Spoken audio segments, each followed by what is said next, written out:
What is happening, everybody? Welcome back. Another episode of D&Ms with Dean. On this episode of the podcast, I sit down with a psychic, a podcaster, and an author, and an all-round amazing person, Zarah Mahlstedt. And now, you know when you get around those people that you just feel instantly comfortable with, that make a really safe space to be your true vulnerable self?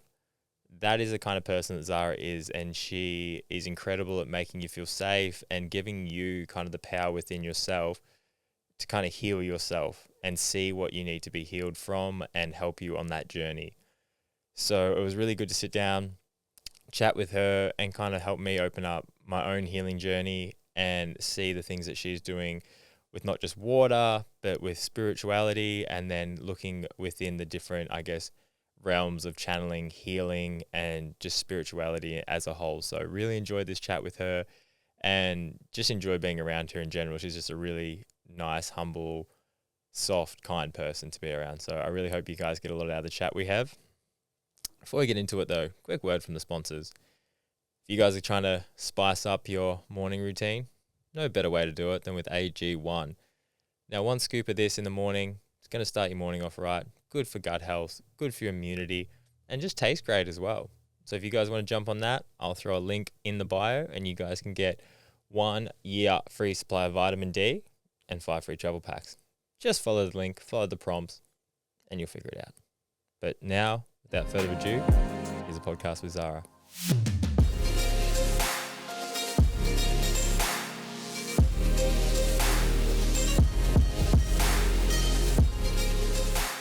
Do you feel like that in your line of work with being a psychic and obviously feeling different energy channels and everything that comes through?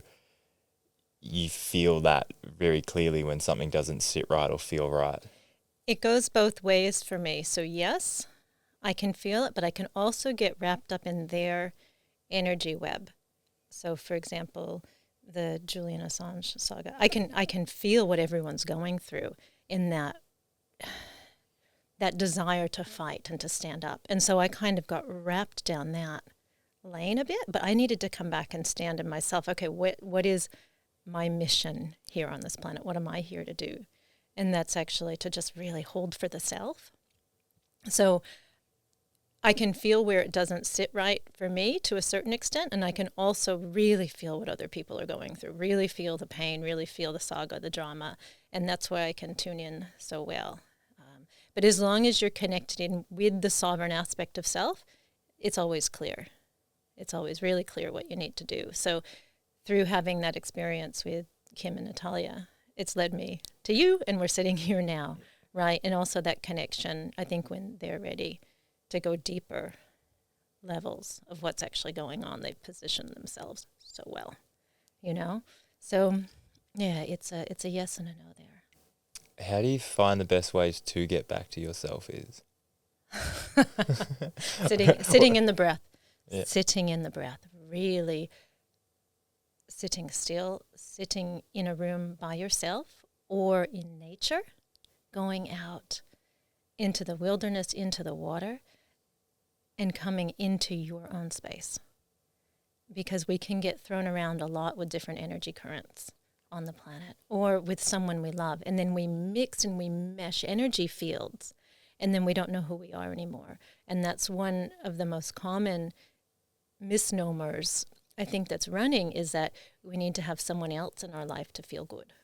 And when we do that, we completely lose who we are and the sovereignty of being in our own skin, and that connection with our own soul and our own soul stream. So I'm not saying don't do relationship. I'm saying do relationship for what it's worth, which is very much, what am I here to share with you? What are you here to share with me? Okay, great. And then let's go to our own space, maintain our own sovereignty, our own sovereign self, and come back. Because our energy fields can do some really crazy things. They can actually warp, and they become mixed up with whatever or whoever we're around.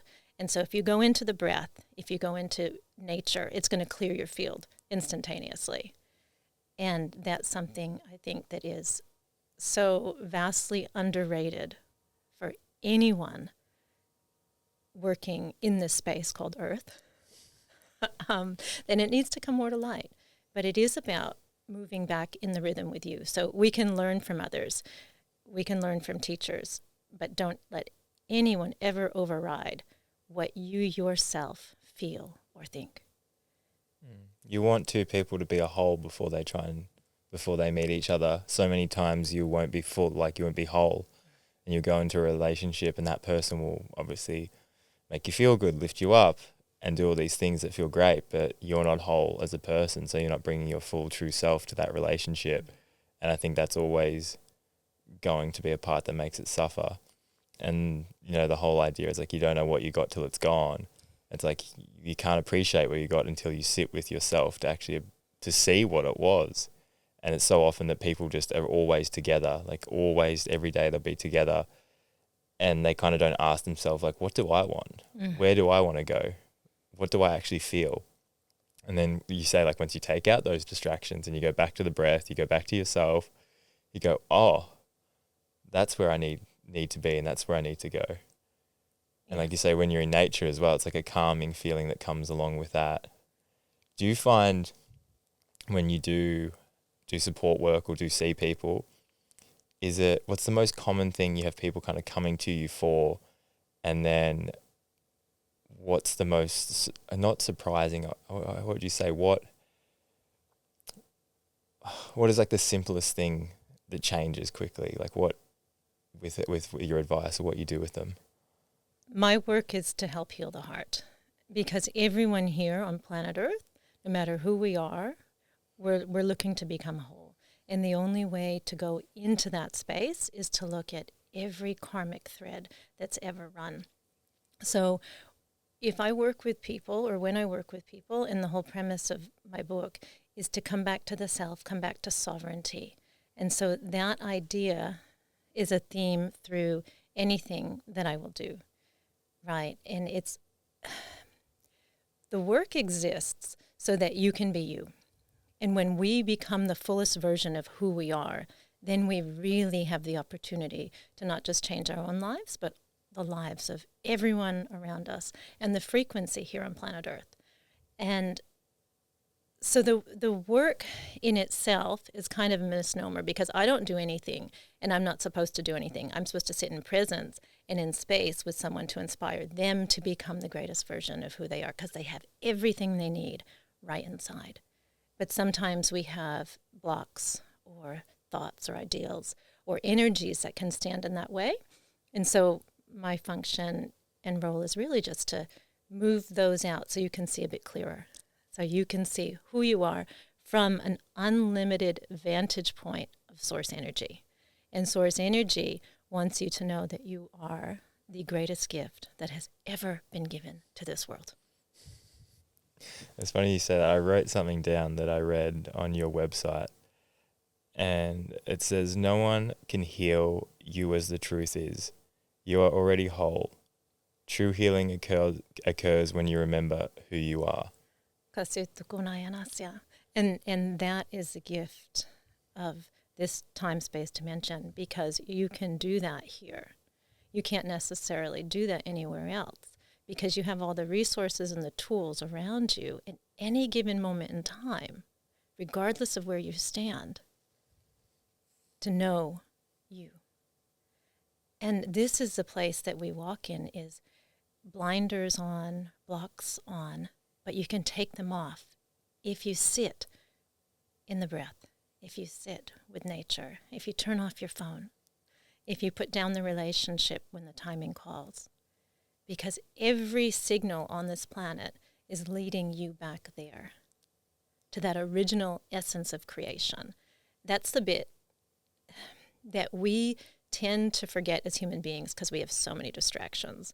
We've got relationships, we've got friends, we've got people, places, all these fun things that we can do here on planet Earth. And then we have AI, and we have all the digital currencies, and all of that is leading us away from the organic realm of creation, because you are the greatest technology that has ever hit this earth. The physical form contains it all. You can change timelines, you can change water structure, you can change your life, your ideals, your beliefs. literally just with a little thought from within. And then that starts to create a current and a flow in an energy field that emanates from your heart. But we have to do the work to get there. We need to, first of all, stop listening to anything outside, become sovereign with your own breath, become sovereign with your own rhythm. What is your soul desiring? What is your soul's choice? And when you start to do that, you begin to see who you really are. You begin to see yourself as God. Do you reckon we try and create our own gods? And that's something that I've looked at with AI is trying to create something all-knowing, all-seeing, all-powerful. Like we're trying to create our own version of what we believe God is. We're looking for that reflection of the self. So we look outside to validate the internal mechanisms of creation. So I agree with you on that. We're looking, whether it's a teacher, a mentor, a guru, a deity, a government, a corporation, a product, a phone, all of that is actually a signal to come back in, because you've got the internal mechanism, the internal switch to create greater than you've been given in the external world. And all of those deities are just showing aspects of who we are, because we're an infinite field of life.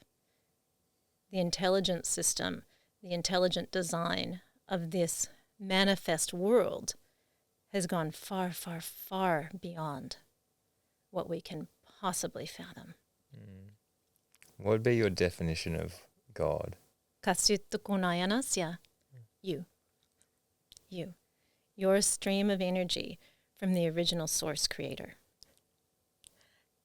And so that definition is you, and that's reflected in me, and that's reflected in each and every person, object, thing that exists here on the planet.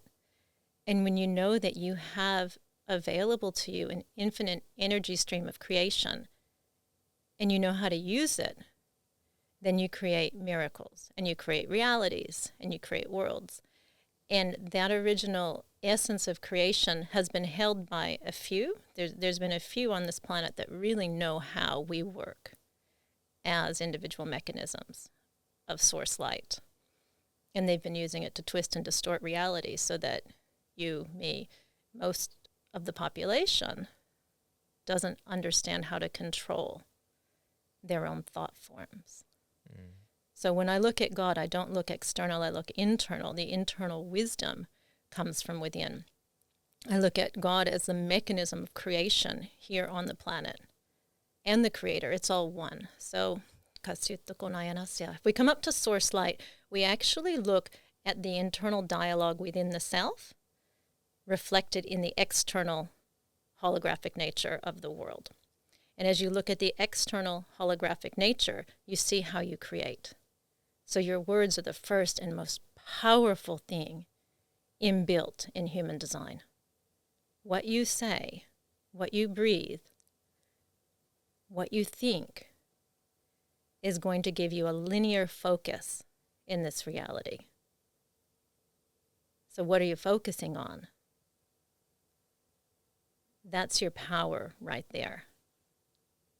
And when you use that power with your words, you start to begin to manifest new life. And so when you look at new life, what do you want? And everyone on this planet will have a different answer to that based on the rhythm of their soul. Does that make sense? And like you said, it's the source of where that comes from as well. Exactly. The source of where your purpose, what your soul resonates with, where that comes from. But I like the whole, God's kind of within all of us, because we're all part of that creation of light and that certain vibration, because it is the thing that we are all connected. But I think it seems, especially in a time like this, there's a line I heard and it said, connected to everyone you've ever known, but never so alone. And I think that hits pretty well at the moment with where society is going, and you can be connected to every single person you've probably ever met in your life, but we all feel so alone at the same time. And I think it's getting worse. And it's like you say, how do you get back to yourself and understand what you want to do and what is okay for you? And then obviously in doing that, you'll probably find the people that will make you not feel alone anymore. The trick of this reality field is to have relationship dynamics that feed the soul. People around you who are going to point you back to you. Because when you find that original essence, you sit there and you're in eternal bliss, and you're in happiness, and your love, and your joy, and you need no one else. You need no one else to fill that void. Because there's always a void in the room for each one of us unless we find the heart. And when we find the heart, when you go real deep right in here, you start to become a magnetic attraction for that same energy, that same blueprint, that same source of life. And this is what we've all been missing. This has been the frequency of fear overlaying the entire planet, the entire population.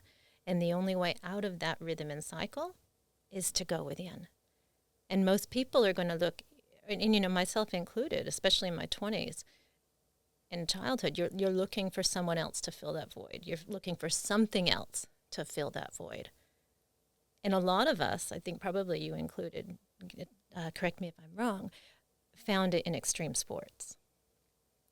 I used to jump out of airplanes every Saturday and Sunday because I felt such joy being in the present moment. Mm-hmm. And that was the only way I could find it because my mind wouldn't shut off. And when I had my first child, I couldn't do that anymore because all of a sudden fear came in, right?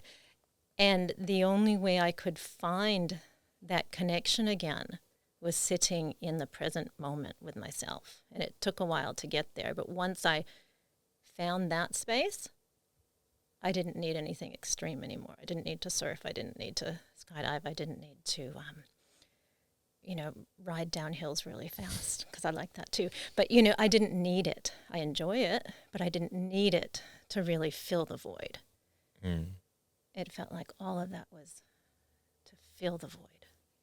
And the whole idea of like altering time, it's like you're altering your own reality in those moments. And we always talk about it on here, but the whole idea of like a flow state that you get into when you're doing something like that, and time shifts, reality moves. It's like all these things in your mind become so different and you can't explain it. And things just work. Your body works in the right ways and it's addictive. And like I've raced for 17 years and probably felt it maybe 7 or 8 times. And you look at it like that. And there's been 2 times I felt flow state when I was racing and when I've been talking, like whether it be on a podcast or really like from the heart, when you're almost on autopilot, when you're so passionate about something. And it's happened a few times. I can't even remember exactly what it was, but something about where I was at in life and I was really happy and I was explaining something. And you see this look on people's faces where they don't even want to try and speak because they're so invested into what you're saying. And it almost get to the end of speaking, I'm like, oh, am I bored? It's almost like you seem like you're boring them because they're almost like in a way glazed over, but they're so invested in what you're saying because you are speaking from the heart. You are being extremely honest and like vulnerable and just like you, and people see that and they're so attracted to it. So they're like the only two things I've ever done that I've actually felt those ways. And lo and behold, I raced for so many years and then I've started up a podcast and I'm trying to get in that same thing. So it's like we chase after that feeling of like, again, like filling that void of feeling that. Like I always told kids and stuff, I'm like, if you can put yourself in that flow state, no matter where you end up on a result sheet, you're winning. Because like I won a heap of races. I only felt that feeling a handful of times. And I know which one I would go back and feel over a win or whatever it may be. It's like you want that feeling of I guess it's what monks and stuff do, is when they sit and it's that pure presence in a moment. And it's so hard I find in this, not even just this day and age, but just in life in general, to really be present in a moment and appreciate it in all its beauty and not be taken away by a thought or a feeling or a smell or anything, but just be so very much present in that moment. That's where the earth can help, because the earth will clear the electromagnetic grid of the body, and it will start to dissolve thought forms. Or if you jump into a body of water, especially something salted like the ocean, you'll start to come home to presence. And you don't need necessarily the earth's energy current to do it. You could sit in your own space, whether you're in a city, whether you're in a barn, doesn't matter. But if you can find that rhythm of the heart and start to circulate that energy there, you've found God. You've found the presence within. And then that radiates in your space. And people are magnetically attracted to you because they want to know what that's like. Yeah, they've seen you touch it. I was going to ask you as well, what's your relationship with death? Death and I are like best friends because I've seen it so many times in my own life and also in others that I love. And I've seen it from a perspective that I think many maybe don't have eyes to see yet. So if you look at death, it's actually a transition point. You're altering reality streams, you're altering current, you're altering flow, but you're not gone. And so death doesn't scare me. Death is a doorway. But where am I going when I get to the other side? That's the question. Because just like right here in this room, we have many choice points. Or throughout your day, you have choice points. Am I going left? Am I going right? Am I sitting here? Am I sitting there? And that can alter the shape of your reality. And if you move against the soul's direction, you could create a completely different frame for the next moment. I could choose to sit next to someone on an airplane that's going to completely alter my reality. Or I could say, oh, I'm not going to sit there. My thoughts can take over and I can go somewhere else. It's just like that on the other side. You can move into many different versions of reality. And that's why I see strengthening the heart's internal flow and mechanisms here on the earth plane as the most important thing we can do in this lifetime. And begin to understand the processes and the mechanics of what make up the human heart and the human soul. Because it's by design that you've forgotten. I've forgotten. We've all forgotten here until we wake up. And when we wake up, then we can start to make free will choice. So death came to me really early on. My mom died when I was 10. And I started to see her awaken in her last moments because she was looking for religion. She was looking for God. And so I went to a Baptist school from the time I was maybe 5 or 6. And they really instilled fear into your reality field. If you don't worship this God, if you don't worship this one, not the one the other churches are worshiping, then you're going to hell. And so there was so much fear around that concept that when I saw my mom turning from the Baptist religion to Buddhism, I was freaking out. I was really freaking out. And then when she did die, I had no idea what to do because I didn't feel the relationship with death was over for her. I felt her still in a karmic loop because she didn't find that true sovereignty and that true power within here on the earth plane. And so it's something I haven't thought about in a long time. But if she had done some inner work before she died, she would have had a completely different experience on the other side. And we could go into the mechanics of death all day long. I'll keep it really light here now, which is find sovereignty in the self and restore your heart. Where has harm been done, either to you or to someone else in your life that needs repair?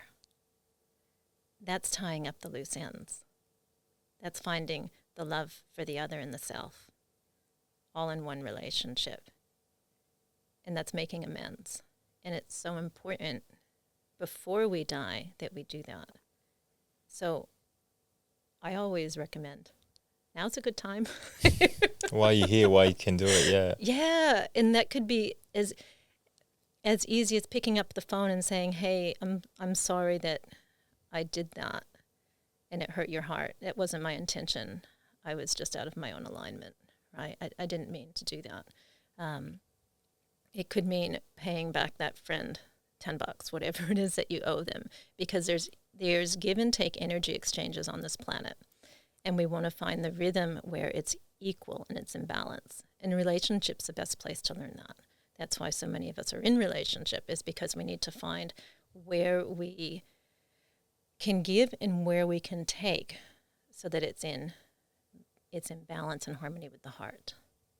So if I'm taking your time and your energy, such as in a partnership, business relationship, friendship, when it's not necessarily in your highest alignment or mine anymore, we're literally sucking each other's soul essence, because we have other places to be. We have other things to learn. And that's a critical one for most of us who walk the face of the earth, because we think we're doing good by another, by not hurting their feelings, by not letting go, by trying to soften the blow. And that's not actually the case. When the timing calls for an end, we have to relinquish any hold we have on another. And it's same with the death process. When it's time to let go, there's something far greater on the other side. And I've tasted it in my own life through these processes of going interdimensionally to see what's there. And, you know, you hear a lot of near-death experiences, and people talk about a lot of love and a lot of light. Unfortunately, I had the experience of seeing the other side and seeing what's happening with souls who are not resolving karma in this lifetime.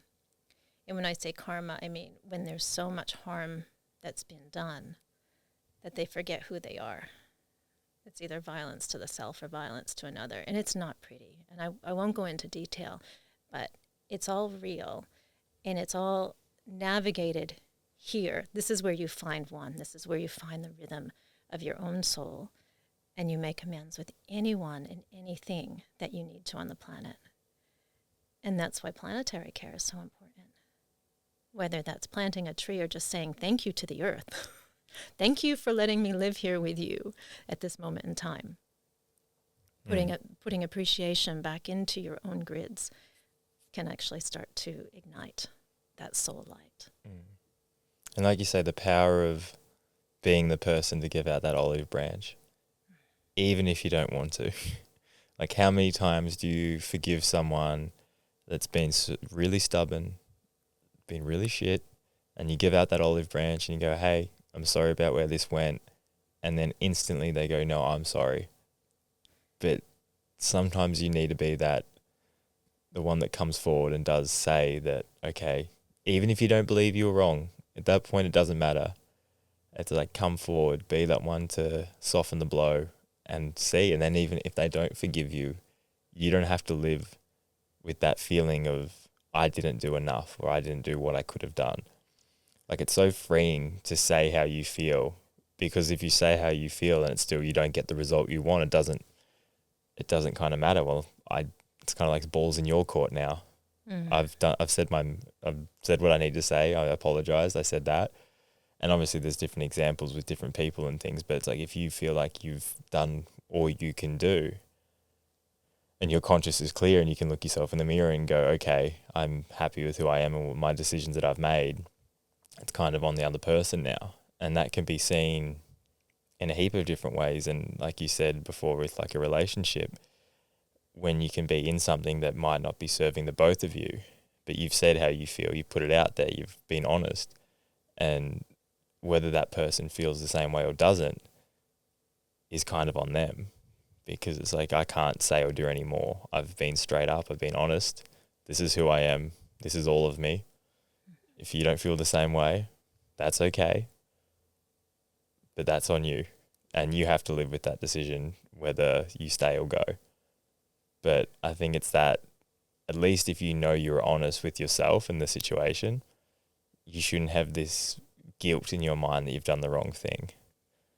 So I think it's, being okay with saying exactly how you feel, no matter what that may be, whether it's good or bad in your head at the time. But it's like if you only know how you feel, and you can only say how you feel, and stop looking at whether you saying how you feel might not get the outcome you want, because it's like it's going to give you the outcome you should get. Otherwise, you'll be changing yourself for someone else and just prolonging the inevitable of whatever it is probably imploding on itself anyway. So it's like being straight up in the moment, listening to your soul, listening to your gut, and going, okay, what do I want out of this, or how do I feel in this situation? And putting it out there. And if you don't get back what you think you might want, like the whole thing, you don't always get what you want, but sometimes you get what you need. It's kind of that whole thing. You probably will get what you need, and it probably will help you then find the right situation or person that you needed to actually be with or be at or be in. So it's a whole listen to yourself and then actually express yourself instead of trying to hide behind an idea that it might give you the wrong result. I was going to ask as well, when you said you felt a bit lost there when your mum passed away, was that because you weren't sure, I guess, which direction to go? You said she was flirting with the idea of the religion, the Buddhist religion. Did you kind of feel like that was that around the time that she passed away? Or was it hard to navigate which direction to go? For me, it was feeling lost because I didn't have a connection with God. I had a connection with what I thought things should be because I was being given ideals by society, by religion, by other religions, and then watching my entire world get turned upside down with the loss of a loved one completely set me into panic and into fear and into the complete unknown, because I didn't, being a child, you don't know how to navigate these things unless you're given proper support. And that's one of the things that's missing from our society these days, is the support of people who can see clearer than what we can see in the moment. If I had had a connection with God, with my own internal state of being, as a 10-year-old or a 9-year-old or younger, I would have had a completely different result from that death. It took me however long, 20 years, a decade, a couple decades, to get to that spot where I could sit in my heart and just see appreciation for every moment of my life, including my mom's death, rather than seeing that as a tragedy or something lost. Because every moment in time is the most incredible gift that we could possibly imagine if we shift perspective to that state. And that delivers a different outcome in our real world experience. So the loss of self is what had occurred because I didn't have any sense of it. Do you remember the moment? Was it a defining moment, or was it over time and like a linear kind of progression of who you were as a person to get you to that point? It's, it actually started early on. I had visions when I was a child that I kind of now forget, and I have glimpses back into that space. And I remember standing on a slide when I was, I must have been 6, 7, 8 years old, somewhere in primary school. And I remember standing at the top of the slide and just being sucked into that zone of nothingness and emptiness. And it was peace, and it was bliss, and it was joy. And it only lasted for a few seconds, but it changed my life in that moment, knowing, whoa, something else exists. And I kind of forgot about it, It was there in the back of the mind, but you get so programmed from the time you're young, from the time you enter the womb, really, and you get programmed to think that there is nothing else except what you see. And so that lasted for quite a while. And it wasn't until my late 20s when I really started to wake up. I'd gotten glimpses. Someone had given me Eckhart Tolle's book, The Power of Now, when I was 19, after I'd had quite a severe accident. And that set me on course because it felt real. I was like, oh, finally, there's a version of truth out there that I feel is real. And he talks, if you haven't read his work, I highly recommend it. He talks about self-actualization and self-realization through the power of the breath in the present moment, and how the power of the now is it's everything you require to change your life, no matter where you're at. And it's brilliant, and you'll feel the frequency of it. It's real unconditional love. It's real source light. So that did set me on a trajectory, and I had glimpses and moments through my 20s. But I was partying, smoking a lot of pot, drinking, jumping out of airplanes, just living life to the fullest, working for a surf publication, and just I was having fun. I had a lot of fun in my 20s. And then when I got pregnant with my daughter, I think that was a saving grace. I think probably accidents were to come. Did you feel as well when you were having fun, it was almost a distraction to how you really felt? Yeah, I wanted to feel high. I wanted to feel love. And that was the mode. That was the mode in the moment to mask the pain of loss and separation and grief and everything that I hadn't processed from my childhood years. I had a friend and her dad passed away, and I remember she was really good at school, really good at sports, had lots of friends, and she'd always be so busy. I remember I went and saw her one day and she was a bit down, and she just said, I think I'm just distracting myself with everything I can so I don't feel what I have to feel.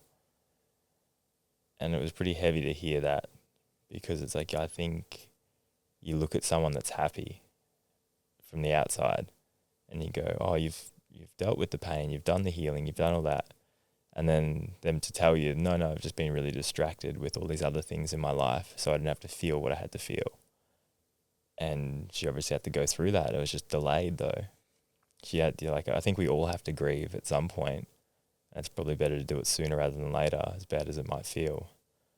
But like you said, there's so many distractions that you can bring into your life that then you can go, oh, well, I don't have to feel it. But it's like, if you don't feel it, it'll just keep popping back up in different ways, in different places. Like, it will seep into other aspects of your life, whether that's your relationship with your husband or boyfriend or kids or whatever it may be. It's like you need to kind of go head first in that trauma, that pain, that grief, and feel it, and then understand why you feel that way as well.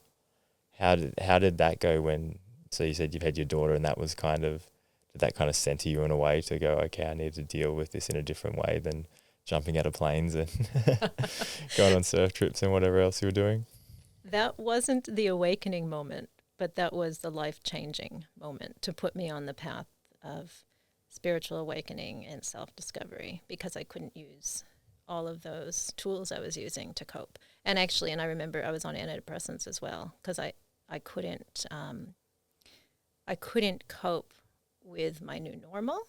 I had an accident when I was 20 that my legs were crushed, and so my right leg was degloved, left leg broken, and it altered the state of my reality, because going from beautiful body image to, okay, whoa, I don't have two normal legs anymore. And so I didn't cope with that either. How did that happen? How did the accident happen? Long story short, essentially I was working on a small island called Martha's Vineyard off of the coast of Cape Cod in the U.S., the Northeast, and I was working as a taxi cab driver. And at that stage, we drove 15 passenger vans, and I was unloading the back of mine, and someone came up behind me, had my best friend in the passenger seat, and it was a colleague from the same company. And he came out to help me unload the van, but had not put the van in park, still in drive, realized it, went back to slam the brake, slam the accelerator instead. So it was life-changing moment that these things, but these things happen for a reason. Even then I was on the wrong path. I wasn't following my higher self, my higher state of guidance. I was going down the track of, getting the best job that you could, going to the best university that you could, so that then I could go into corporate life and kind of sell my soul for money, right? That was my trajectory at that time. And so that gave me my get out of jail free card. And it was the power of appreciation in every moment after that that helped me move into a completely new life. And it was that perspective that I needed to make that moment become the greatest gift that it could have been given. And that itself is a long story. But essentially, take every moment as a gift. Take every moment as a gift. And that's what it will become. So funny when you look back, and at moments, like at the time, you might have been like, oh, I hate this, or I wouldn't have been going that well. And then you look back years later and you go, oh, I'd do anything to be back in that situation. Where at the time I can remember being like, I don't want to be here or whatever. And then you look back with a different perspective and you go, oh, if I could just go back for a day, or I could go back for just a moment and feel what I felt back then.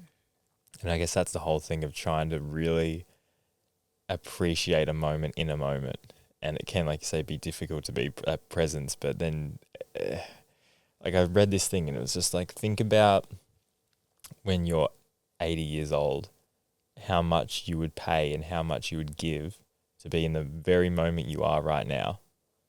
And you lose track of that because it's your normal life. You wake up, everything's fine, everything's normal. And like, you don't have that shift.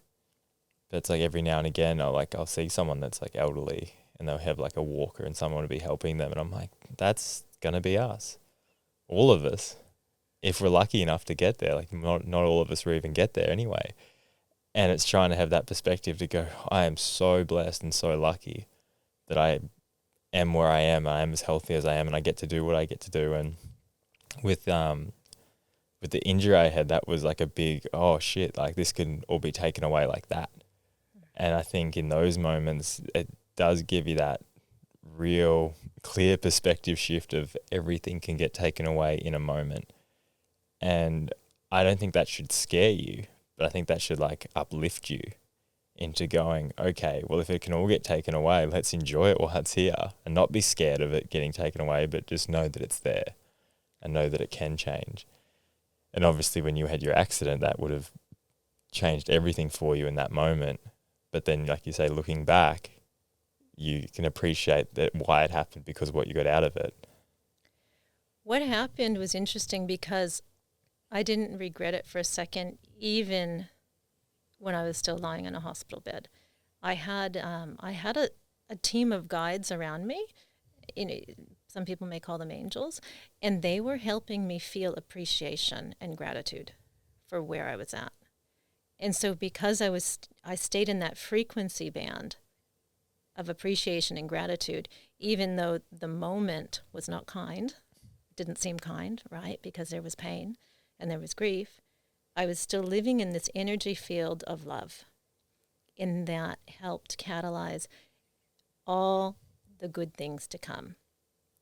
So from that moment, and then the next, and then the next, because the majority of my time, not all of it, but the majority of my time was saying, oh, thank you so much that I am still alive. Thank you so much I still have two legs. Thank you so much that time is on my side. I'm young. But just looking at all of the good things that still existed. When 9/11 happened, the day that 9/11 happened, I was looking at the TV screen at my university being like, what the, it was probably, I remember it being like maybe 10 minutes in to that being broadcast on air. And my phone rings, and it's my attorney, solicitor, saying, hey, the insurance company just paid you out. And it completely changed the trajectory of my life. And what I was shown is that because I stayed in that frequency grid that was above fear, when that event happened, the majority of the world started to cycle downwards, especially in the area that I was in, because that was only a few hours from my house, and there were lots of people around me that were very much affected by that pain. But it showed me so that I could show others in the future what happens when you as an individual, you as an individuated being, stay in the power of love, no matter what occurs. Because then if there's a collective cycle of energy that's running where fear overtakes the population, you don't have to have anything to do with it. It can be a completely different life for you. And that's the power of love. That's the power of where we're going. We're sending frequency. And the key is the now, regardless of what it brings. Mm. And it's such a perspective shift for most of us because we haven't operated that way. We've looked from the linear mindset and we've used the mind. But what happens now when you use the heart? It's a completely different feeling. It's a completely different energy. And it brings completely different results. Mm. So that whole, like you say, we're conditioned into something bad happens, react in a negative, sad, distraught, depressed way.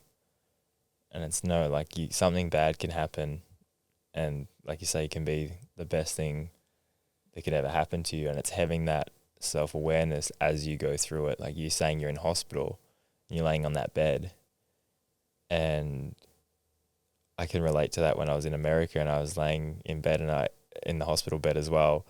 And I just remember thinking, like, what am I going to learn from this? What am I going to get out of this? And we talked about like the whole Paul Chek has the expression, the pain teacher. It's like the more pain you go through, the more you'll probably learn. And in those situations when you're in a lot of pain, physically, emotionally, mentally, it's like, okay, we need to check in on who we are, what we're doing, and what we're going to get out of this. And it's not going to happen overnight. But I guarantee when you go through a large amount of pain like that, that you will find something new in yourself that you probably needed anyway. And I'm not saying that you should always strive to go through pain, but when it does come up in your life, which it always will, like you said, our parents will die one day. Yours obviously happened a lot earlier than you would have liked or expected, but the lessons you got from that obviously create who you are now. And it's almost just like a fast forward version of who you were gonna become, but you just have to do it at a lot younger age. And that's something that I found through a lot of my close friends or people. Even for a while there, it was this trait that I would find in girls, that I would date girls and that either their dad had passed away when they were young, or had not been in their lives. And it happened about 5 times, and like not intentionally, but obviously there's something that they brought to the table that was because I guess they had to grow up in a certain way, or they had to be a certain person, or they had a certain strength about them, or certain mentality, and whatever it was I was attracted to. And it wasn't till we got further along in the relationship that you'd figure out, it's like, oh no, my dad wasn't in my life, my dad passed away. And it was just like, that obviously builds these girls up, or people in general, to become who they really realistically want to be. And it's through that pain of losing such a vital role like a parent in their life. But what do you think was the biggest lesson you learned when your mum passed away? To encourage people to find their sense of self young. And that is not easy. But every one of you listening is either a parent or most likely going to be a parent one day. And so if you can assist your children in helping them find their identity of the self, not identity of the egoic world and the egoic mind, but if you can teach them breath, if you can teach them how to love themselves, if you can teach them their center is the most important thing to find, then they'll never need to seek outside of it. And when things like that happen that may rock their world, they will be set up for life. And sometimes some of us need to walk through this pain to get to the other side. It's critical, it's important, but how do we do it? Do we allow grief? Do we allow suffering? Or do we try to push it away? And like you were saying, Dean, about your friend whose dad died, and my own experience with life up until my 30s was I was hiding from it.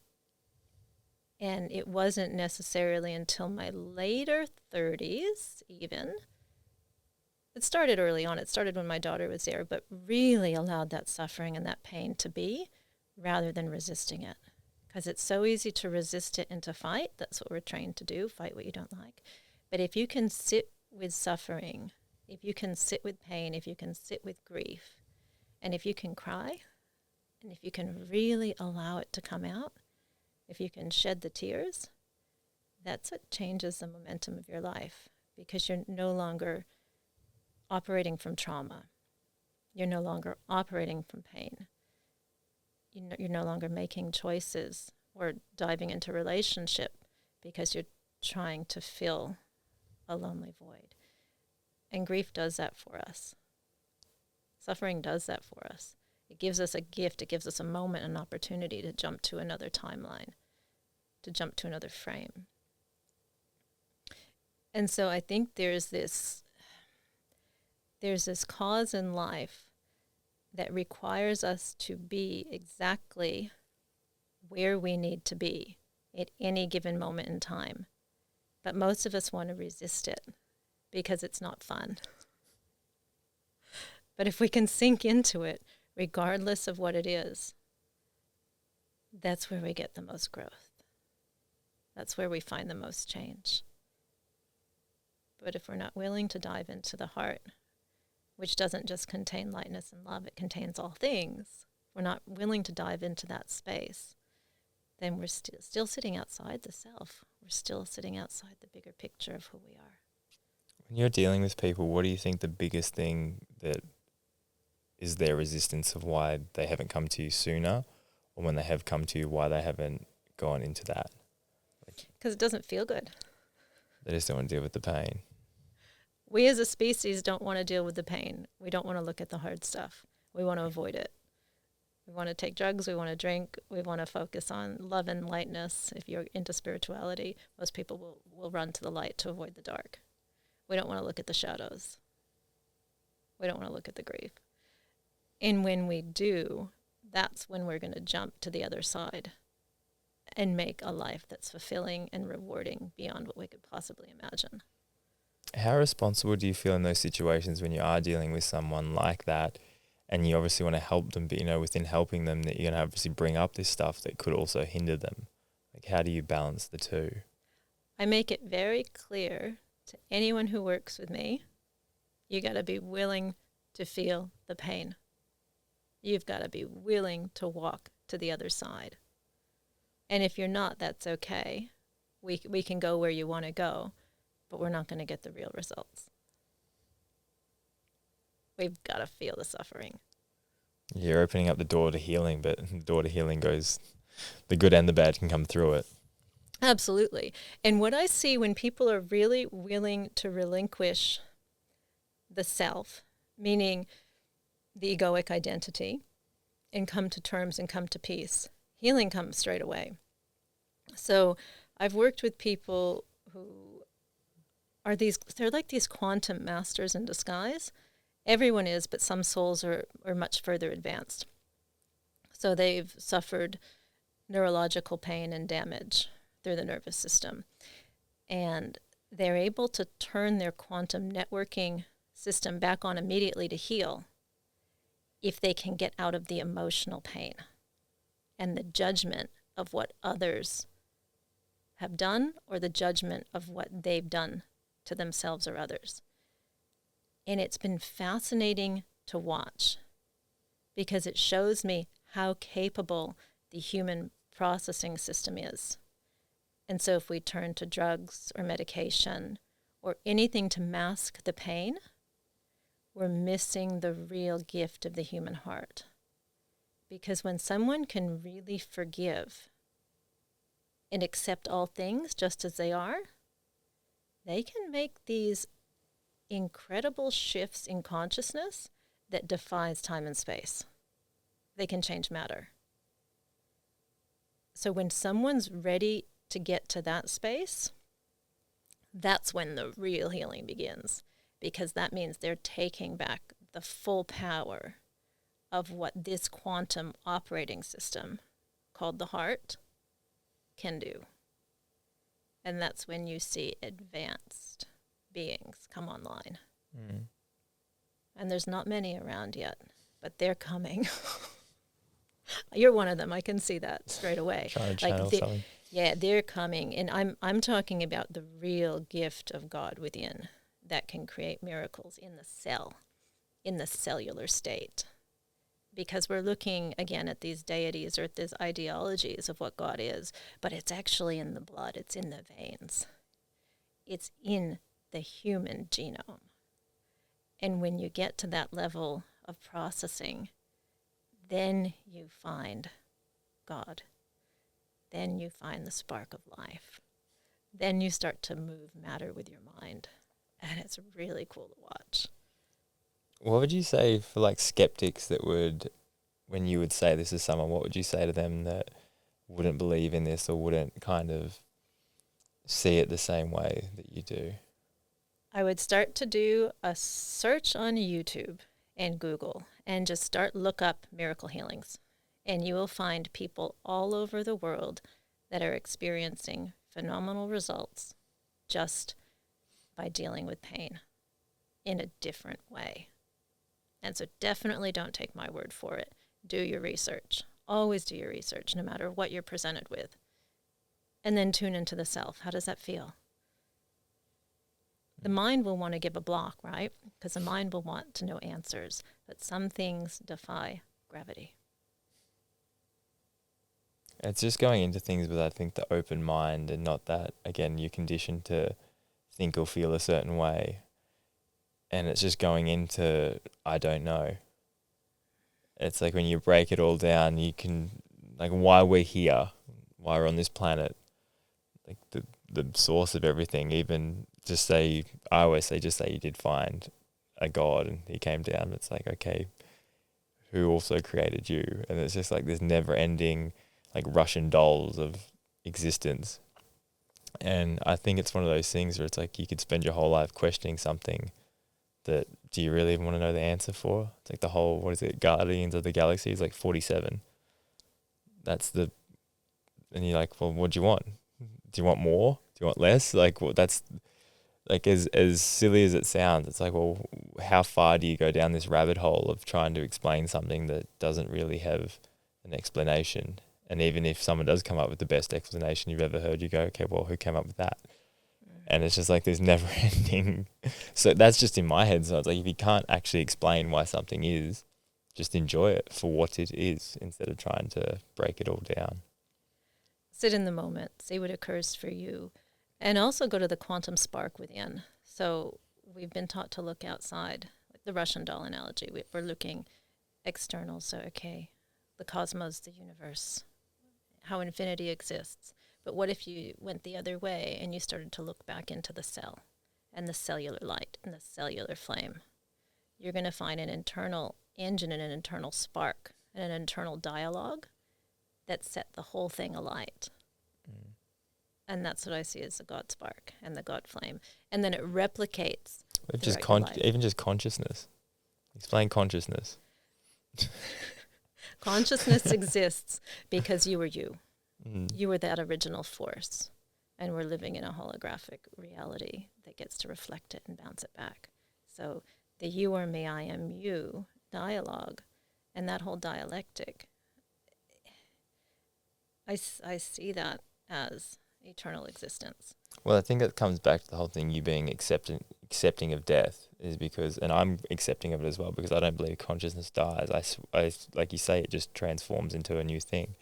And it was funny that the whole near-death experience, and I've not so much near-death experience, but I know when I've gone to places within breath work and I remember one time clearly that I went pretty far with it, and I went to a point where I became okay with death completely. Like, honestly, in the moment, doing the breath work, if I died in that moment, I had completely accepted it. And because I'd accepted it, I had no fear. And I just remember just being completely at peace with every single thing in my life. And then as I kind of came back to what seemed like reality, every worry that I had, every issue that I had, every little thing that I had going on in my life that wasn't good evaporated. And then I came back to me. And when I came back to me, I was like the happiest I'd been in a long time. And I was like, you say that, getting back to yourself. And like, I'm living proof that if you are not where you need to be, or there's things that worry you, if you can really go in just to your breath, really go into it, you can clear your mind completely. And I think the idea, again, of being accepting of death is such a powerful thing, and it will make you way happier, because it's looking at this thing without fear. It's looking at it with not excitement, but it's just like, it's just another path. It's another part of like our experience. And it's kind of like the caterpillar talking to the butterfly. It's like, is it going to be scary? It's like, it's going to be fucking amazing. And it's like going into it with that mindset. It's like, why not? If you don't even know what's on the other side, or like you say, you've kind of feel like you've been in it in points. It's like, accept that it's going to happen. Forgive the people you need to forgive. Be okay within yourself when you go. And then when you do go, it's probably going to be a much nicer experience than when you take that with you. Because like you say, once you're there, you're there. And as much as we feel like we can't say stuff to people that are gone, they also can't say stuff to us. And I think a lot of people have regret when people die, because I want to say something, I want to do something. And it's like, they probably have the same feeling, and they're on the other side and they can't say anything either. They're just there. Make amends now. So don't wait till just before you're going to die, because then the rest of your life experience, you won't feel shame, you won't feel guilt. And that can build up underneath the skin and actually can create sickness and disease. So you see it in spiteful, angry people all the time. You see them get all these different diseases and issues, and like, you're carrying all this stuff with you. And it's like you said, those miracles, when those miracles happen, it's like people release this anger and hatred and fear, and they just go, oh, and it's like their bodies start to heal. They start to get back to them. And you say it's like doctors will say, oh, it's a miracle. I'm like, it isn't. And it's like you create your own miracle through letting go of the things you need to let go of. Have you seen that firsthand, when people have let go and you can see a physical change in their body? I've seen it. The most powerful example I can probably give is something I witnessed within myself. And so there was an instance where I felt very betrayed and abused because there wasn't communication. It was just, all words were needed. That's all that were needed, and that didn't occur. And because we'd had that understanding, we just, if we want this agreement to come to an end, we just tell each other, perfect, that's okay, we let go. And because the words weren't given to me, I felt so much abandonment and betrayal that it showed up for me in anger. So I was angry at this person. This only occurred maybe 3 years ago, but the anger was very real, right? I don't bypass the emotions that are there. And so that anger was there. And so I had to process, okay, how do I forgive? And so then I forgave. And because I know we all do the best with what we have. So I could forgive this person quite easily. But I still had an energy in my body that hurt. It didn't feel good. And because I'm hyper aware, I was just tuning in. I was asking Source through my guides, how do I feel? How do I release this energy? How do I release this pain? Because logically, I had completely forgiven him. I'd completely forgiven the situation. And what I received back was, you need to forgive the self.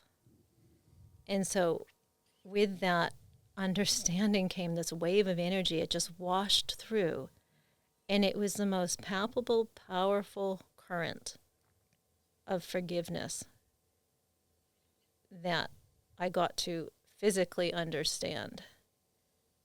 And it moved every energy, every other energy out of the way, because I hadn't forgiven myself for anything that I had done to create that relationship the way it was. That's powerful. Hey, we always forgive others, but you don't forgive yourself for putting yourself there. Yeah. Yeah, you don't think about so many people, like you say, you've forgiven what the other person's done to you, but you haven't forgiven yourself for putting yourself in that situation to have that person do that. And the gift that we each provided for each other to show each other how we could grow up, how we could refine our skills, how we could refine love for the self. And at that moment, all I could do was look with just such gratitude and appreciation for him and for me. It was an incredibly life-changing moment, because that had never occurred before. There had been a lot of logical forgiveness, a lot of heart-based love, where I just loved everyone for who they were, regardless of what circumstance came. But that forgiveness of the self was the most potent and powerful energy force I've ever felt. It was real love. It was real, unconditional love. I wanted to touch on it because I've been really dwelling and thinking about this whole idea of unconditional love, because it's so rare. Like, it's such a rare thing, and people are going to have me sick of talking about it because I keep bringing it up, but it's this thing where it's like loving someone unconditionally means that you just love them for who they are, not for what they bring to you, not for what they do for you, not for how often they see you, not for all these other things that we expect out of someone, or the condition we put on you loving them. Even if they love you back. Like, that's the thing. It's like, I will love you if you love me back. And it's like, you're putting your love into someone else's control. Every time you put, I will love you if, you're giving that other person control over your love. It's like, you've just got to love someone for them. And this is the big takeaway, though, that you can love someone from afar, and you don't have to be around the people you love. You can love them and know your boundaries, know your space needed to still be there and love them. And that's okay. You don't have to love someone and see them every day. You don't have to love someone and expect them to message you every day. You don't have to love someone and expect the world from them. And I think once you realize that, and you can love someone from afar and just enjoy them for a person and love them for who they are, it's such a freeing feeling, because it's like, this is me. This is who I am. This is how I feel. And don't let them alter you into being something else, but instead just be you, and be okay with the fact that you might even not even be with the person you love, but that's okay. And I think that feeling of relief when you do love someone and you want the best for them, and even if they're with someone else, you can still love them for who they are, is such a freeing feeling, because you're not holding on to this jealousy or resentment or anger that, oh, it's not me. And it's like, it's probably not you for a reason, and that's okay. And once you have that feeling of unconditional love and go, oh, that's what it is. And how do you feel with that, with the whole idea of unconditional love, and how has that played a role in your life? I think unconditional love is a concept until you get that all love is conditional based on what someone does or does not do to you. Unconditional love, to me, as it's been shown through the Creator's eyes, is even if someone is the nastiest version of themselves to you, and they pour hatred or anger or torture or violence to you, can you still love them from a space of separation by saying, no, I'm no longer going to give consent, so I'm going to walk away, but I still love you? And that is a forgiveness of the self that's unheard of, because you still have to set boundaries. You still have to make sure that you've given consent to whatever they're doing. And if you can love someone or something so much that you say no, that's when things change. That's when you change your life and you change them, because you're no longer willing to do something that's out of integrity for you or for them. So you've got the space of energy. I call it the space of in between. So the space in between the cell, and all it is light. All it is this formless version of light. So it's not dark, it's not light, it's not, opposing color contrast. It's just energy. It's just an energy field. And all matter is created from it. And all matter exists. It literally is all things. That's love. Because it doesn't judge what you do with it. So you can take this energy and you can create form. And that's what we've done here on planet Earth. So we are using this energy field to create. And this love of the creator of source or of all things, it doesn't judge what you do. But on the earth plane, we're so full of judgment of what's right and what's wrong that we forget that everybody has the right to be. Everybody has the right to choose how they want to exist. So if that's someone doing harm in your world or creating violence on a larger scale, you have the right to say no to what they choose. But they also have the right to use this source love as they wish. And that's the hardest thing to get your head around, because violence is something we all want to say no to, whether that's coming in the form of anger, abuse, fighting, or corruption and authority. We all want to say, no, that's not right, right? But that original essence of creation says play, do what you choose. That's unconditional love. It even accepts violence. It doesn't condone it, but it accepts it. It accepts that we have free will. But it also, almost being selfless. It is the space of selfishness and selflessness all in one, because you also have the right to say, no, I'm not going to participate. I'm not going to choose that. So if it's a relationship, for example, if someone wants to be controlling or manipulative in that, they have that right if that's how they want to choose to be. But you have to be so selfless and so selfish that you say to them, actually, I love you so much, I'm going to walk away. Because I see that could be harmful to you and to me. But you don't judge them for what they choose.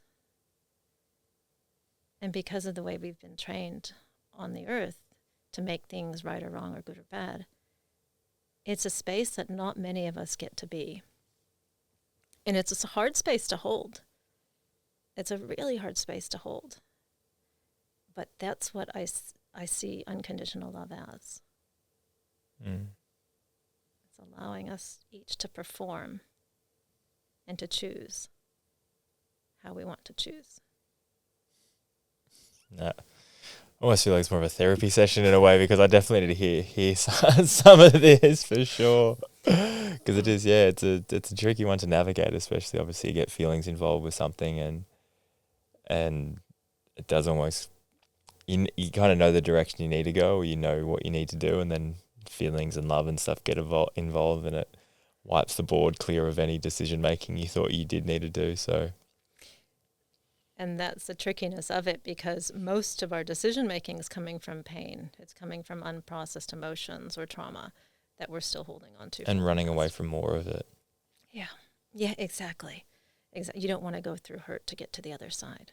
Let's just make it okay. But like you say, you're prolonging the inevitable almost. Or you're even making it worse. Or you're even making it worse, yeah.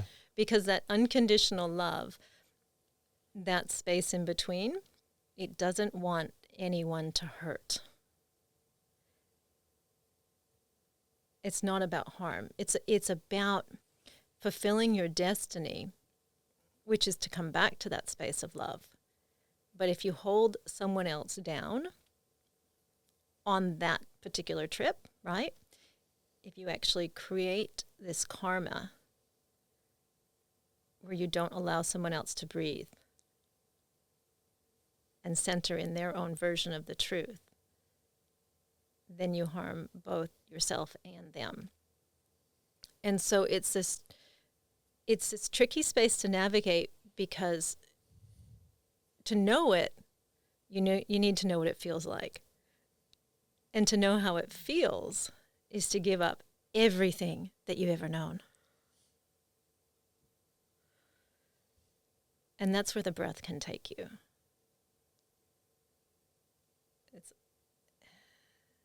It's the only space that actually exists.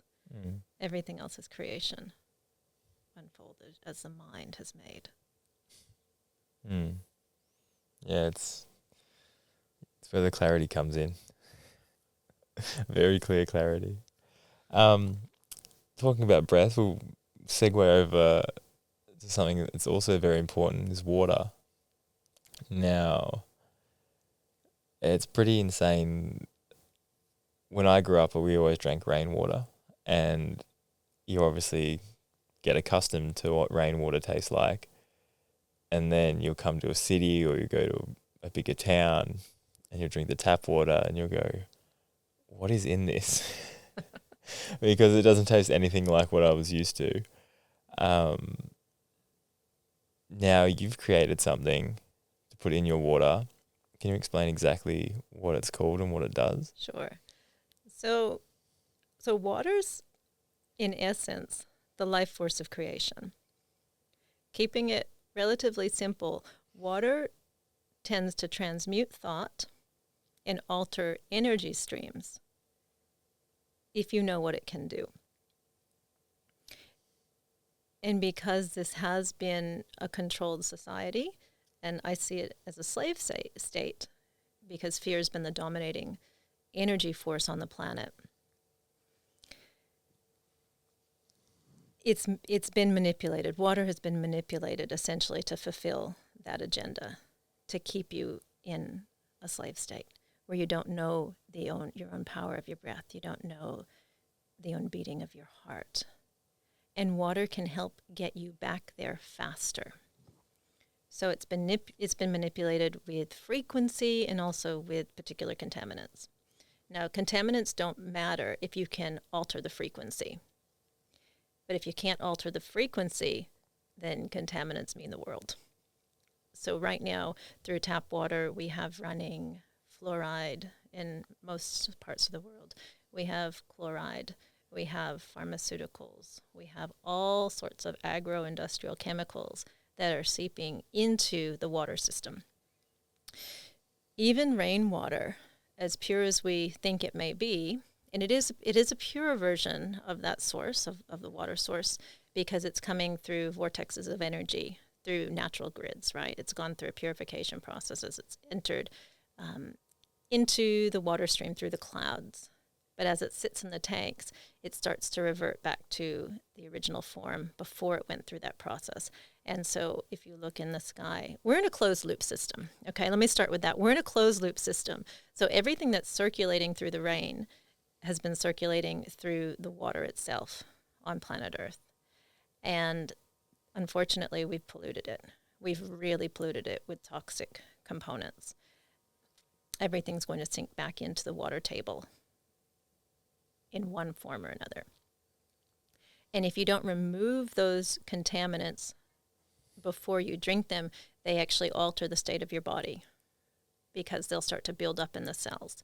And so that could be even just lead from the pipes in your house. And it could be heavy metals from certain runoff. And that starts to dampen the mechanisms of the human system. Now, the human system was designed to thrive. It was designed to biologically alter everything and anything that you needed at any time. If the cell's electromagnetic force is working potently, it can alter your DNA based on where you're at in any given spot in time. That's how you really create miracles in physical form. But because we've been so shut down by the water streams on the planet, we've kind of forgotten that gift of life, what our own biological systems can do. So if you start to alter the Earth's grids and their electromagnetic field, or the field within the water, you start to become more of who you were originally designed to be. Now, most of us have started getting onto the fact that purifications, what we need to do, even rainwater, purify it before you drink it. Some people are getting into the hydrogen aspect, that hydrogen, a little bit of that extra hydrogen gas is going to give you a lift. Absolutely. And then some people start to think, okay, I'm going to bless my water. I'm going to give it good thoughts because they've seen experiments with Emoto. If you haven't, have a look. Emoto and Veda Austin, some of the leading researchers in the world in consciousness and water. So Emoto he's since passed, but he did experiments looking at rice or water and analyzing the crystals, where on one hand he gave them loving thoughts. He gave them beautiful vibrations, right? I love you, I forgive you, I'm kind to you. And on the other hand, he sent hate and he sent destructive thought forces. And you could see that show up in the crystalline photography, and you could see that show up in the rice over time, right? It's brilliant. Look it up, Emoto. And Veda Austin has taken that, and there are many others. These are just two of the forefront in my mind. But Veda Austin has taken that a step further, and she's from New Zealand, and she's brilliant. Look up her work.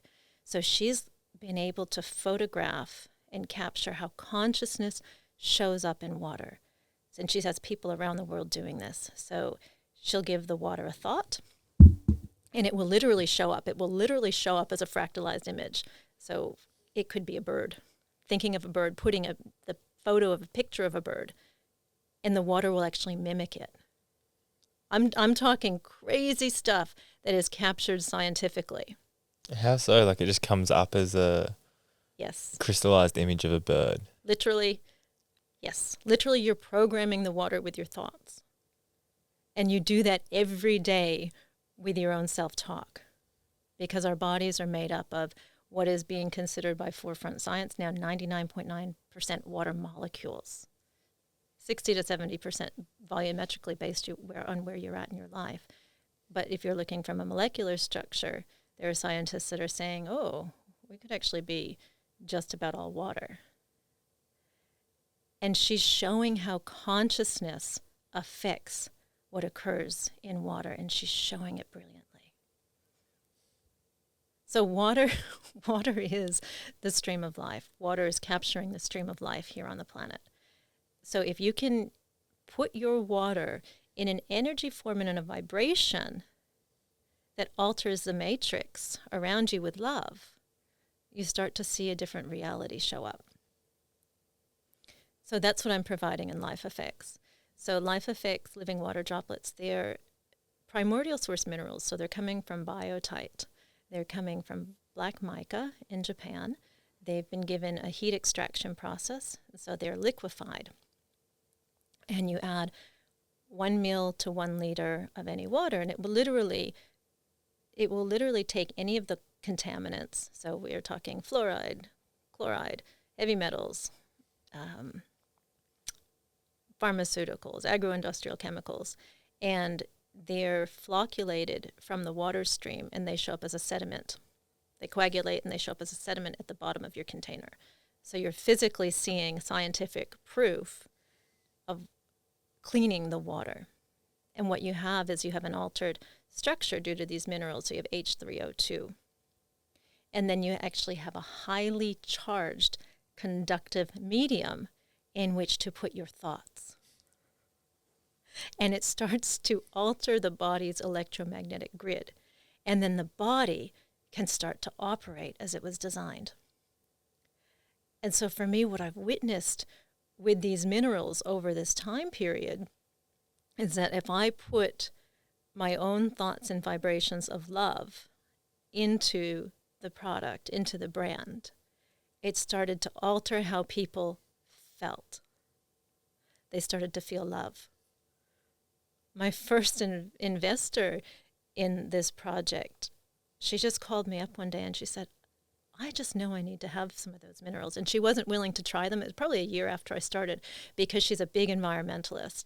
And they come in plastic. Some are glass, but some of them come in plastic. At that time, it was only plastic. And she wasn't willing to even try them because she was in fear of what plastic did to the earth. But she called me up one day and she said, can you just use a recycled bottle or something? Because I just know I need that. I need to try this. I don't care. Just give it. So what happened to her is she said she just took one drink and she had, within 10 minutes, her heart just expanded and she just felt love for the entire planet. And she just started crying and releasing all this grief and feeling all these emotions of love encoded within her. The water just gave her operating system a bit of a boost to allow that to occur. So my intention behind the product and behind the brand matters just as much as anything else. This company is not about greed, it's about restoring the sovereignty of the soul.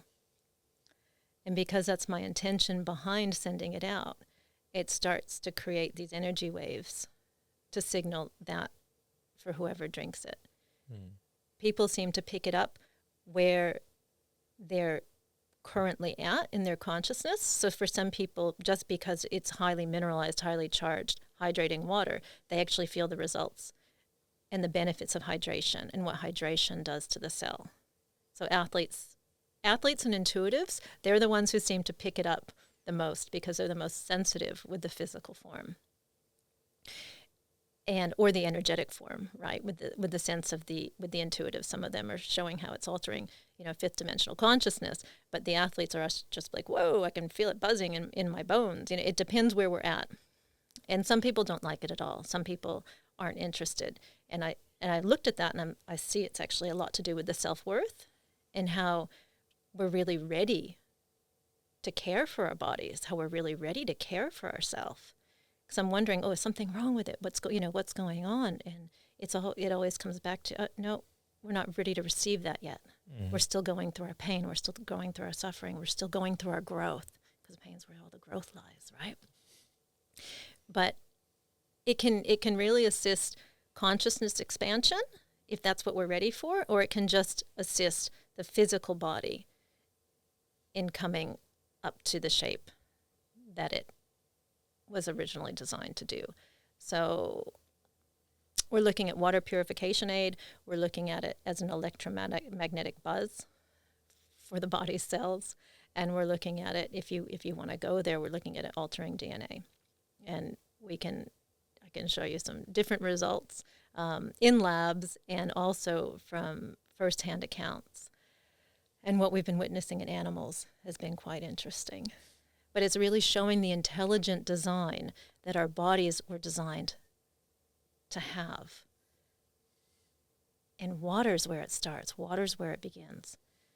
So if you're looking for an ultra-high source of electrolytes, this is what Life Effects is. It's a high-potency electrolyte derived from organic, original mineral salts in their unadulterated state that has a very particular signal to the body's RNA and DNA composition. And I'm not sure that I can scientifically define that, other than we had a researcher in 2002 had gotten a hold of black mica, and she was studying black mica, and she proposed really a counter theory to evolution. She said, I think we originated between the sheets of black mica because the RNA of the human body was identical in form and in structure to the black mica sheets. So what we've seen has been pretty incredible. But again, it meets people where they're at. Some people don't like it. Some people want it for hydration. Some people want it for purification. Other people are using it for consciousness expansion. So it will ticks a few different boxes depending where you're at on exactly on your own journey. And so for me, it's ticked every box that I've needed, because I was quite sick when I got it maybe 6 years ago. Just a lot of emotional stress that I still hadn't processed. In relationship, actually, with my son's dad. We're all good now. But at the time, I wasn't willing to leave, and it was what needed to happen. And there was also a buildup of toxins and heavy metals in my own body. And so I got to the stage where I had MS symptoms. And it was pretty profound, because I knew I was about to go down. And I just started saying, please bring me something. And the universe gave me the Medical Medium book. I don't know if you've read that. It's a way of caring for the body, literally just with plants, just with fruits and vegetables. And so what I did is I just got energetically, that's it. That's what I needed to heal. And I'd kept on intuitively, hearing, just go raw. You'll be fine. Just go raw. And at the time I was eating meat and a lot of fats. A lot of fats and proteins, because that's what I thought with my mind would do the trick, and it didn't. And so I went, all fruits and veggies, cut out every bit of protein, no nuts, no avos, no fats, nothing. And within 30 days, I was a new person. And I was on celery juice every day and just eating so clean. And my physical body was able to purge the heavy metal overload, right? And it was the emotional components I was also working on, but the physical body was back. But then about a year and a half after getting really hooked on celery juice, because that's all that my diet really needed to keep me above the line, I just couldn't do it anymore. So I just said again, give me something else, please, universe. I can't be chained to my juicer in my kitchen. And then these minerals popped in. I got converted to the celery juice thing from an ex-girlfriend that was just like, try it. And I definitely push back on things, especially things that are good for me. I don't know why I'm stubborn, but it's a lot of the things that I preach about, like going in float tanks, celery juice, breath work, all this meditation. That's stupid. Why would you do that? And the celery juice was one where I was like, no, like it's just celery juice. But I remember every time I would take it before eating anything else first thing in the morning, I'd have so much more energy in the day. And I was like, okay, I need to touch it to know it's real. But like you're saying, if you can get that through not having to juice for an hour a day, because it is quite the process of doing it. But yeah, if there's other ways that you can get that same kind of energy boost out of not juicing for an hour, why not? And that's what I did. It took me a little while to believe that anything else would work, because I was so convinced that the mineral salts healed me, and they did. But I couldn't do it anymore. Yeah, I was gonna say, if I preach something, it's because like I didn't used to preach it. Like I'm very stubborn when it comes to believing things. But then when I feel it, I'll let everyone know how good it is, because it's like, okay, this is real. Yeah. And so that's what happened, and that's how I am as well. I really need to know it. And so when the universe delivered these minerals a few weeks later, I was like, okay, let's have a look. And I was able to see what they could do. I could see what they could do in water. And then I started to drink them. And my health went from having to have celery juice to stay above the line to just going, it was just, I didn't need to eat a strict diet anymore. I didn't need to keep any standards going, because the mineral salts from this black mica, it was like it was all that was required for me to stay alive and thrive. And look, I think that has its benefits and its pros and its cons, because then I was, like, oh, I can eat again. I can have whatever I want. Yeah. And that in itself isn't necessarily a good thing either. Yeah. Balance is key, but they seem to do the trick for me. And everyone's different. So I'm definitely not someone who's going to sit here and preach, this is going to solve your problems, because it's not. Nothing is. You're the only one who can do that. But for me, this has been a catalyst and a driving force for my own personal expansion in every area of my life. No, that's great. I got a few more questions before we wrap it up. And now I kind of always end on these, but I'm going to ask you something. What are you scared of? Obviously not death. Well, death and dying may be one of those only because of how much I love. So how much do I love? How much would I go to the ends of the earth to help someone else? And I've found in my experience that I'll go all the way. And I can't do that anymore. And it's only in this moment, as you ask the question, that I'm really understanding that I've got to stop giving so much to those who aren't willing to receive, because that could catalyze a process when I do die. It could take me somewhere I don't want to be. So thank you for that, because that just solved a riddle in my own life. Yeah, if we don't go through the pain process and let people go, they can become anchors and chains. And we can do that on the physical and the interdimensional levels. And I've been doing that. I've been trying to help all souls. Mm-hmm. So thanks, Dean. Well, I'm here. Appreciate it. I was going to say, if you could go back in time and tell your younger self a lesson, what lesson would you tell her?